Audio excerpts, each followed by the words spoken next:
আমি বিশেষ বলবো না, শুধু আমার চোখে দেখা একটি কেরামত। ইনার দাদা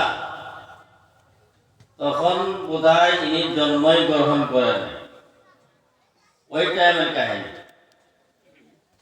আমি আর মৌলানা আবুল কালাম সাহেব, ইনাদের একটা খানকার এরিয়া উত্তর পূবে, ইনাদের ভাই হব, বাবার দাদা ভাই হব না, যাকে আমরা ভাই বলি কই বা জেঠো বলি কই, যে হোক। ইনার মাজার বহুত পুরানো একটা খানকা, ওই মাজারের পশ্চিম পাশে। আবার দক্ষিণ দিকে হলো মাদ্রাসা। তখন বিল্ডিং হয়ে না, এখন তো আলহামদুলিল্লাহ 2 তলা 3 তলা বিল্ডিং হয়ে গেছে। ওই সময় আমরা আসামে মাত্রই 2 জন ছেলে, এক আমার সাথী বন্ধু মৌলানা আবুল কালাম সাহেব আর আমি, 2 জন। এই ধরনের উরুষের পরে ওই ওনার বাড়িতে উরুষ হয়, 3 দিন করে উরুষ হতো, এখনো হয়, বছরে 2 বার হয় এখন, আগে একবারই হতো। এই উরুষ হওয়ার পর ঠান্ডার মৌসুম ছিল, আমরা এই মাজারের উত্তর পাশে একটা মরা কাঁঠাল গাছ পড়ে আছে, এক কাঁঠাল গাছে যায় আমরা 2 জন বসে গল্প করি, বাড়ি ঘর দিয়ারে মানে ঠান্ডার ভিতরে রোদ তাপে। এরই মধ্যে আমাদের দাদা হুজুর সৈয়দ কাসিম সাহেব কাবলা, উনি লাঠি নিয়ে আমাদের সম্মুখে দাঁড়াইছে। আমরা ওনাকে দেখে হঠাৎ করে দাঁড়ায় বলছি, তো উনি লাঠি ঢোকা দিয়ে মাটির দিকে নিচে করে 2 থেকে 3 মিনিট টাইম उन्हें हमारे बोल लो मौलाना जल्दी जाओ इधर से और मेरे बच्चे को उतार के ले आओ। तारा हमारे बोल लो तो मौलाना साहब ये सीधा दौड़ मारो और हमारे से लेके गाड़ी थे के नाम आया तार कहानी का कि बोले हैं बुझबेन तार माने बिहार थे के एकदम बिडू साबे उनार मुरीदान একটা টেস্টি নিয়ে গেছিলেন ওনার উরুষে। আর ওনার সাহেবজাদা, ছোট সাহেবজাদা, ওনার নাম ছিল আব্দুল ওয়াদুদ সাহেব। উনি এখন মাশাআল্লাহ বহুত বড় বুজুর্গের দিন হচ্ছে, তখন ছোট বাচ্চা, 7 থেকে 8 বছর বয়স। আমরা তো মোটামুটি ধরো 17-18 বছর বয়স, ওনার ধরেন 7 থেকে 8 বছর বয়স।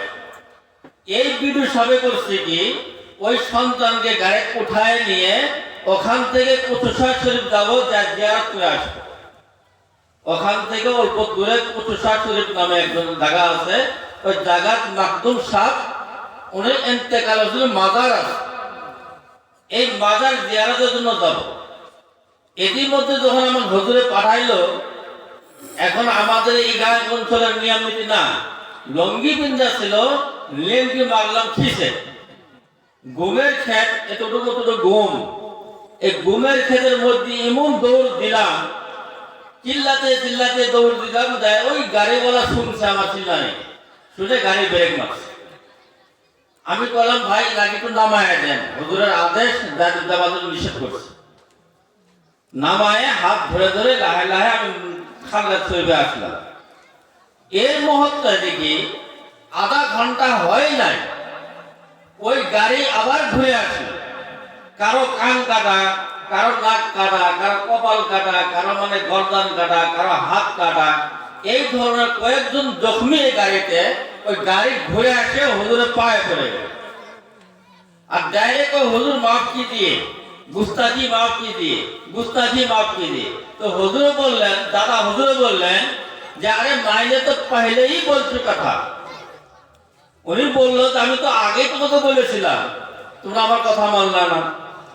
তো গতিকে বোঝা গেল কি, ওই টাইমে আমাদের ভারতবর্ষের ভিতরে একজন কংগ্রেসি লিডার ছিলেন, তিনি খালি এক ধরনের চামারের করে চাকরি দিতেন, অন্য কোনো মানুষকে চাকরি দিতেন না।